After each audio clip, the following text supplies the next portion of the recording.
प्रातःकाल का गांव। सावन का महीना था। मंच पर एक छोटे गांव का दृश्य। हरियाली छाई हुई है। सावन की फुहारें पड़ रही हैं। दूर मंदिर की घंटियां बज रही हैं। महिलाएं गीत गा रही हैं और तीज के त्योहार की तैयारी में लगी हैं। रंगीन चूड़ियां, मेहंदी और झूले दिख रहे हैं। सुमित्रा एक कोने में बैठी उदास नजरों से सबको देख रही है। माया और सरोज आती हैं, हाथों में मेहंदी और चूड़ियां लिए। माया हंसते हुए, व्यंग से, अरे सरोज, देखो सुमित्रा फिर उसी कोने में बैठी है। ये तीज के दिन भी इसके चेहरे पर खुशी नहीं आती। भला क्या फायदा इतने व्रत पूजन का, जब माँ पार्वती ने सुना ही नहीं कभी इसकी फरियाद।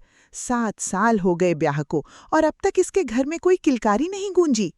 सरोज धीरे से, माया को रोकते हुए, माया ऐसे मत कहो, किसी के दर्द का मजाक नहीं उड़ाते। सुमित्रा की तकलीफ हम नहीं समझ सकते। हर स्त्री का दर्द अलग होता है और हर स्त्री की तपस्या का समय भी अलग होता है। माया हाथ छटकते हुए, अरे छोड़ो, तपस्या वपस्या कुछ नहीं होती। जो किस्मत में नहीं वो नहीं मिलता। जाओ सुमित्रा, इस साल भी तीज मनाओ, उपवास रखो, लेकिन इस बार भी कुछ नहीं होगा। माया हंसते हुए चली जाती है। सरोज एक पल भुककर सुमित्रा के पास जाती है। सरोज सुमित्रा का हाथ थामते हुए कोमलता से, सुमित्रा, तुम ठीक हो? सुमित्रा आंसू भरी आंखों से, हल्की मुस्कान के साथ, हाँ सरोज, मैं ठीक हूं। माया ने जो कहा वो गलत नहीं है। 7 साल हो गए, 7 तीज आईं, 7 तीज गईं। मेरा उपवास नहीं टूटा, मेरी आस्था नहीं टूटी। पर सरोज, कभी कभी मन टूटने लगता है जब इन आंखों के सामने दूसरों के बच्चों की किलकारियां गूंजती हैं। जब कोई माँ कहकर किसी को पुकारता है तो लगता है जैसे ये शब्द मेरे नहीं हैं, जैसे इस शब्द का अधिकार मुझे नहीं मिला। सुमित्रा की आंखें भर आती हैं। सरोज उसे संभालते हुए, नहीं सुमित्रा, ऐसे मत सोचो। ईश्वर की लीला अपरंपार है। जो देते हैं वो सही समय पर देते हैं। माँ पार्वती ने खुद सालों तपस्या की थी। वो एक माँ है, वो समझती है एक माँ बनने की चाह को। सरोज चली जाती है। सुमित्रा अकेली रह जाती है। वो आकाश की ओर देखती है। सुमित्रा अकेले, धीमी पर दृढ़ आवाज में, माँ पार्वती, आज हरियाली तीज है। आपका दिन है, आपकी पूजा का दिन है। आज मैं आपसे एक बात कहना चाहती हूँ। मेरी आस्था अटल है, मेरी पूजा अधूरी नहीं है। पर माँ, मेरा घर जरूर अधूरा है। एक बार, बस एक बार अपनी इस बेटी की पुकार सुन लो। सुमित्रा के घर का आंगन। दोपहर। रामलाल घर आता है, देखता है सुमित्रा आंगन में बैठी पूजा की सामग्री सजा रही है। रामलाल पास बैठते हुए प्यार से, सुमित्रा, तुमने आज भी निर्जला उपवास रखा है ना? सुमित्रा मुस्कुराते हुए, हाँ जी, तीज का उपवास तो रखना ही है। रामलाल गहरी सांस लेते हुए, सुमित्रा, मुझे तुमसे एक बात कहनी थी। बहुत दिनों से मन में है, पर कह नहीं पाया था, आज कहूँगा। तुम हर साल इतना कठोर उपवास करती हो, इतना रोती हो, इतना तड़पती हो। मुझसे देखा नहीं जाता तुम्हारा दर्द। मैं कहता हूँ, हम किसी बच्चे को गोद ले लेते हैं, कोई अनाथ बच्चा जिसे माँ बाप की ज़रूरत है, और तुम्हें भी एक बच्चे की। शायद यही ईश्वर की इच्छा हो। सुमित्रा रुक कर धीरे धीरे, रामलाल जी, आपका दिल कितना बड़ा है। आपने मुझे कभी ताने नहीं दिए, कभी कोसा नहीं, कभी ये नहीं कहा कि तेरी वजह से हमारा घर सूना है। जिस दिन ब्याह हुआ था, उस दिन जो माँ पार्वती से मैंने मांगा था, वो मांगना अभी पूरा नहीं हुआ। मैं थकी नहीं हूँ, मैंने उम्मीद नहीं छोड़ी है। आज हरियाली तीज है। आज मैं पूरी रात जागकर तपस्या करूंगी। माँ पार्वती के चरणों में अपना सब कुछ अर्पित कर दूंगी। अगर इस बार भी माँ ने नहीं सुना, तो मैं उनके द्वार पर अपना शीश झुका दूंगी और वहीं बैठ जाऊंगी, पर आस्था नहीं छोड़ूंगी। रामलाल भावुक होते हुए, सुमित्रा, तुम्हारी आस्था देखकर मुझे भी विश्वास होता है कि ईश्वर जरूर सुनेंगे। जाओ, पूजा करो, मैं भी तुम्हारे साथ बैठूंगा आज। गांव का पीपल का पेड़। सांझ का समय। गांव की बुजुर्ग दादी अम्मा पीपल के पेड़ के नीचे बैठी हैं। सुमित्रा उनके पास आती है। सुमित्रा चरण छूते हुए, दादी अम्मा प्रणाम।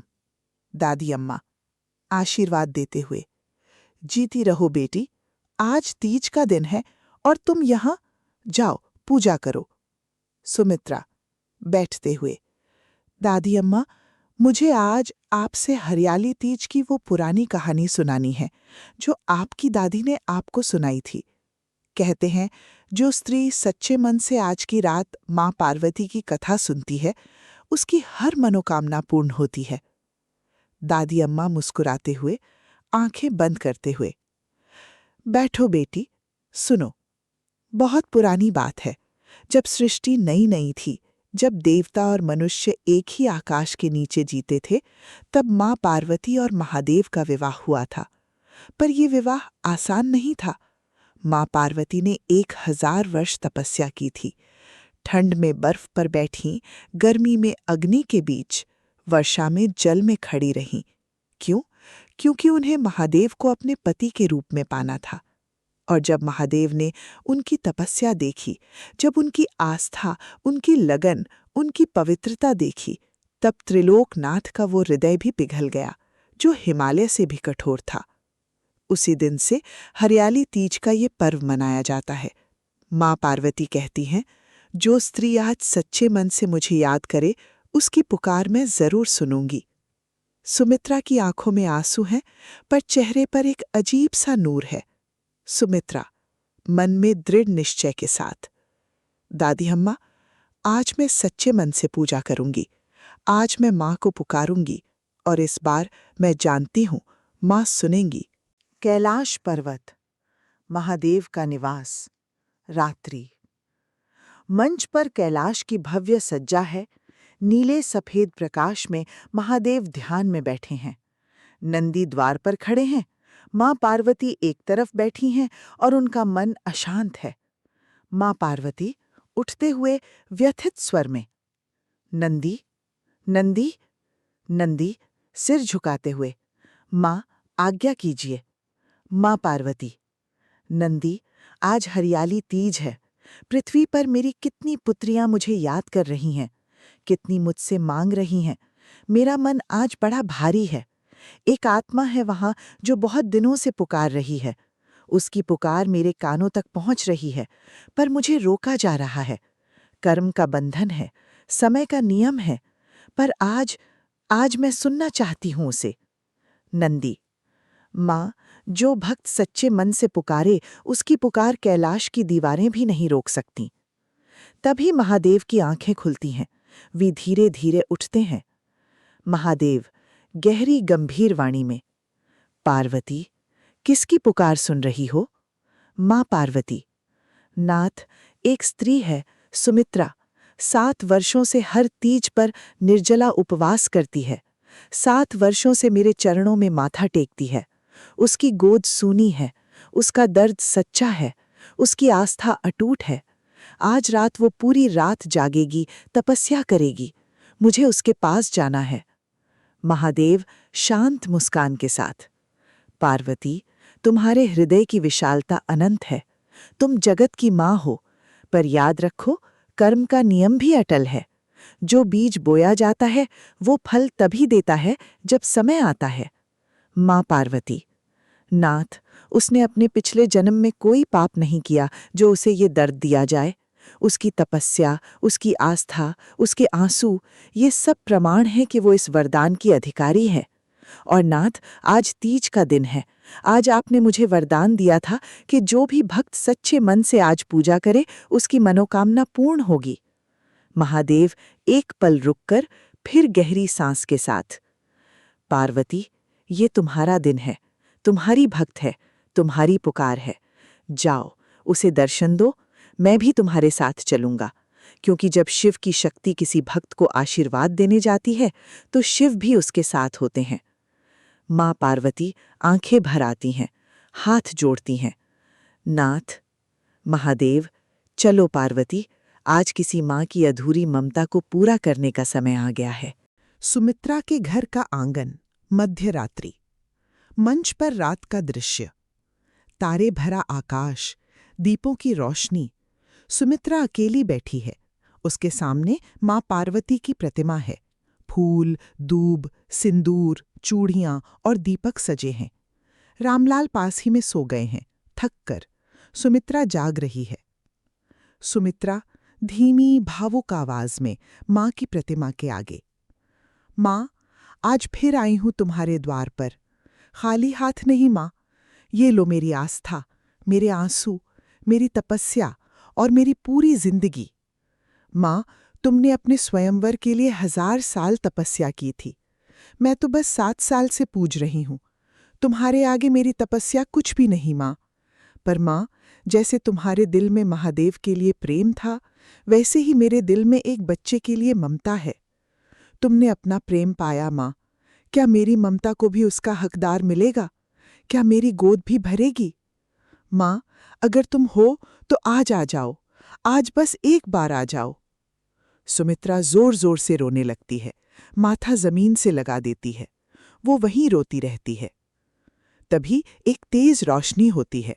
आकाश से दिव्य प्रकाश उतरता है। वातावरण में फूलों की खुशबू फैल जाती है। सुमित्रा चौंक कर उठती है। माँ पार्वती और महादेव प्रकट होते हैं। माँ पार्वती हरे लाल वस्त्रों में, 16 श्रृंगार में, अलौकिक रूप में। महादेव नीलकंठ, जटाओं में गंगा, माथे पर चंद्रमा, गले में रुद्राक्ष और सांप, एक हाथ में त्रिशूल, दूसरा हाथ अभय मुद्रा में। सुमित्रा स्तब्ध, कांपती आवाज में, माँ, माँ पार्वती और ये महादेव, भगवान शिव, आप यहाँ? सुमित्रा साष्टांग दंडवत करती है। उसका शरीर कांप रहा है। माँ पार्वती कोमल माँ जैसी आवाज में सुमित्रा को उठाते हुए, उठो सुमित्रा, उठो मेरी बेटी।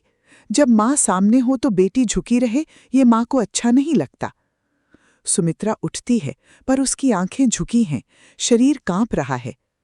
माँ पार्वती सुमित्रा का चेहरा हाथों में लेते हुए, देखो मुझे सुमित्रा, आंखें उठाओ, मैं आई हूं। तुम्हारी पुकार सुनी मैंने, हर बार सुनी, हर एक आंसू देखा, हर एक रात की तपस्या देखी। सुमित्रा, माँ अपनी बेटी की पुकार अनसुनी नहीं करती, बस समय लगता है। सुमित्रा, माँ, मुझे माफ करना, मेरी तपस्या में कोई कमी रह गई होगी, मेरी पूजा में कुछ गलत हुआ होगा, इसीलिए। नहीं सुमित्रा, ऐसा मत कहो। तुम्हारी तपस्या में कोई कमी नहीं थी। तुम्हारी आस्था अटूट थी, तुम्हारी पूजा पूर्ण थी। बस समय का एक नियम था, और आज वो नियम पूरा हो गया। महादेव का संवाद। रात्रि जारी। महादेव आगे आते हुए गहरी पर करुणामय आवाज में, सुमित्रा, मैं महादेव हूं, त्रिलोकनाथ, मृत्युंजय। पर जानती हो सबसे बड़ी शक्ति मेरी क्या है? वो ये है कि मैं अपने भक्त की आस्था के आगे झुक जाता हूं। तुमने जो तपस्या की है वो किसी तपस्वी से कम नहीं है। 7 साल, 7 तीज, निर्जला उपवास, पूरी रात जागना, आंसुओं से पूजा करना। सुमित्रा, ये तपस्या है, और ये तपस्या आज पूरी होती है। सुमित्रा हाथ जोड़े कांपते स्वर में, प्रभु, मैंने बस एक वरदान मांगा है। अगर वो नहीं मिल सकता तो कोई बात नहीं, पर प्रभु ये बताइए कि मेरे किस पिछले जन्म के कर्म का ये फल है। मैं उसे जानकर, उसे स्वीकार करके जीऊंगी। महादेव हल्की मुस्कान के साथ, सुमित्रा, तुमने पिछले जन्म में कोई पाप नहीं किया जिसका ये फल हो, पर कभी-कभी ईश्वर देर करता है, क्योंकि वो परखता है। वो देखना चाहता है कि क्या इस आत्मा में इतनी शक्ति है कि वो दर्द उठाकर भी आस्था बनाए रखे। क्या इस स्त्री में वो ममता है जो एक माँ में होनी चाहिए? और सुमित्रा, तुमने ये परीक्षा पास की है। तुम्हारी आस्था टूटी नहीं, तुम्हारी ममता मरी नहीं। आज तुम वरदान की अधिकारी हो। सुमित्रा बिलख पड़ती है, हाथ जोड़ती है, प्रभु। माँ पार्वती सुमित्रा के सिर पर हाथ रखते हुए, सुमित्रा, आज हरियाली तीज के पावन पर्व पर मैं माँ पार्वती और तुम्हारे आराध्य महादेव, हम दोनों तुम्हें वरदान देते हैं। तुम्हारी गोद भरेगी, तुम माँ बनोगी, और वो बालक जो तुम्हारे घर आएगा वो असाधारण होगा, उसमें दैवीय अंश होगा, वो तुम्हारा नाम रोशन करेगा और इस संसार में एक अलग काम करने आएगा। महादेव। सुमित्रा, याद रखना, जब भी तुम्हारे जीवन में अंधेरा आए, जब भी दर्द हो, जब भी राह भटकती लगे, बस ओम नमः शिवाय का जप करना। हम हमेशा सुनेंगे, हमेशा। तभी रामलाल की आंख खुलती है। वो उठता है और ये सब देखता है।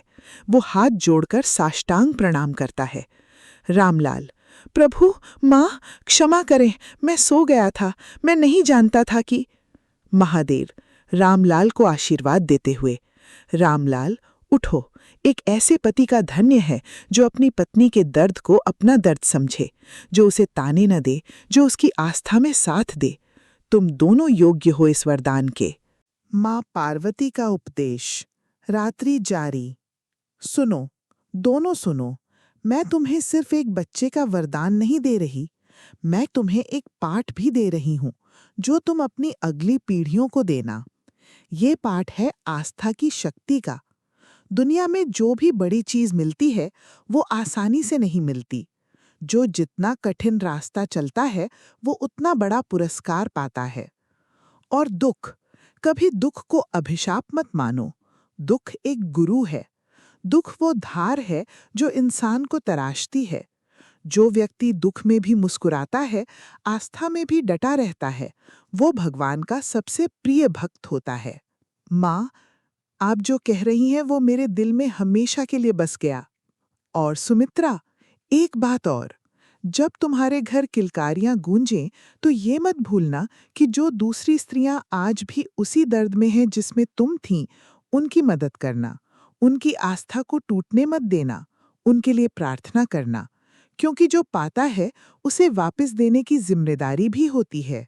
माँ, मैं वादा करती हूँ, जब तक जीऊंगी हर तीज पर आपकी पूजा करूंगी और हर उस स्त्री के पास जाऊंगी जो आंसू बहा रही हो, आपका संदेश उन तक पहुंचाऊंगी। अंतिम दृश्य। भोर का आगमन। आकाश में लालिमा फैलने लगती है, पक्षियों की आवाजें आती हैं, दिव्य प्रकाश धीरे धीरे कम होने लगता है।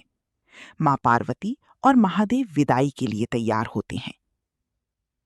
महादेव विदाई देते हुए, जाओ सुमित्रा, अब जाओ और अपना जीवन जियो, अपना व्रत तोड़ो, और याद रखो, हर दर्द का एक अंत होता है, हर रात के बाद एक सुबह होती है, और हर सच्ची पुकार का एक जवाब होता है। मां पार्वती सुमित्रा को गले लगाते हुए, जा मेरी बेटी, खुश रहे। एक तेज दिव्य प्रकाश होता है और मां पार्वती और महादेव अदृश्य हो जाते हैं। सुमित्रा और रामलाल कुछ देर वहीं खड़ी रहती हैं, आंखें भरी हुई हैं, फिर धीरे धीरे एक दूसरे का हाथ थाम लेती हैं। रामलाल फुसफुसाते हुए, सुमित्रा, ये सच था। सुमित्रा हाथ थामे, आंसू के बीच मुस्कुराती हुई, हाँ जी, ये सच था, और आज की बाद हमारा जीवन भी सच्चा हो जाएगा। तभी पड़ोस से बच्चों की आवाजें आती हैं, झूले झूलने की आवाज, सावन की गीत। सुमित्रा मुस्कुराती है, पहली बार सच्ची मुस्कान से। मंच पर धीरे धीरे गांव की महिलाएं आती हैं, दादी अम्मा, सरोज, माया, सब। माया भी अब शर्मिंदा दिखती है। माया सुमित्रा के पास आकर आंखें झुकाई, सुमित्रा, मुझे माफ कर दो, मैंने तुम्हारे बारे में जो कहा वो गलत था, मैं छोटी थी मन से। सुमित्रा, माफी मत मांगो माया, दोस्त हो तुम, और मां पार्वती ने सिखाया है दूसरों की दर्द को समझना। आज से हम सब साथ हैं। दादी अम्मा आगे आकर मुस्कुराती हुई, और इसीलिए बेटियों हरियाली तीज मनाती हैं, इसीलिए मां पार्वती की पूजा करती हैं, क्योंकि मां पार्वती ने खुद साबित किया है कि आस्था से बड़ी कोई शक्ति नहीं, प्रेम से बड़ा कोई बल नहीं, और एक सच्ची पुकार से बड़ी कोई तपस्या नहीं। सामूहिक गीत और आरती। सभी महिलाएं एक साथ खड़ी होती हैं, दीपक जलाती हैं, सावन का एक सुंदर गीत गाती हैं। सामूहिक गीत। जय पार्वती माँ, जय शिव शंकर, जग की माँ हो तुम, जग के पिता हो प्रभु। जो तुम्हें पुकारे सच्चे मन से, उसकी गोद कभी न रही सूनी। हरियाली तीज का पर्व ये आया, माँ ने अपनी बेटी को अपना बनाया। जय हो जय माँ पार्वती, जय हो हे नीलकंठी। आरती होती है, मंच पर पुष्प वर्षा होती है। तभी आकाश में एक दिव्य आकाशवाणी होती है। आकाशवाणी। हे मनुष्यों, सुनो, जो इस पावन हरियाली तीज की कथा सुनी, जो इसे दूसरों को सुनाई, जो सच्चे मन से माँ पार्वती और महादेव की आराधना करी, उसके जीवन की हर अधूरी इच्छा पूरी होगी, हर दुख का अंत होगा, हर अंधेरी में प्रकाश होगा। ये माँ पार्वती का वचन है, ये महादेव का वरदान है। मंच पर सुनहरी रोशनी फैल जाती है, सभी हाथ जोड़ते हैं। सुमित्रा मंच के बीच में आती है, दर्शकों की ओर देखती है। सुमित्रा दर्शकों से सीधे बोलती हुई, इस कहानी ने मुझे सिखाया कि जीवन में दर्द आता है, पर दर्द ही हमें मजबूत बनाता है। माँ पार्वती ने कहा था, आस्था की जड़ें जितनी गहरी होती हैं, उसका फल उतना ही मीठा होता है। हरियाली तीज सिर्फ एक त्योहार नहीं है, ये उस आस्था का उत्सव है जो एक स्त्री के दिल में कभी मरती नहीं। ये उस प्रेम का उत्सव है जो माँ पार्वती और महादेव के बीच था। ये उस वचन का उत्सव है जो ईश्वर ने हर सच्ची भक्त को दिया है। जय माँ पार्वती, जय महादेव। सभी एक साथ, जय माँ पार्वती, जय महादेव, हर हर महादेव। पर्दा गिरता है,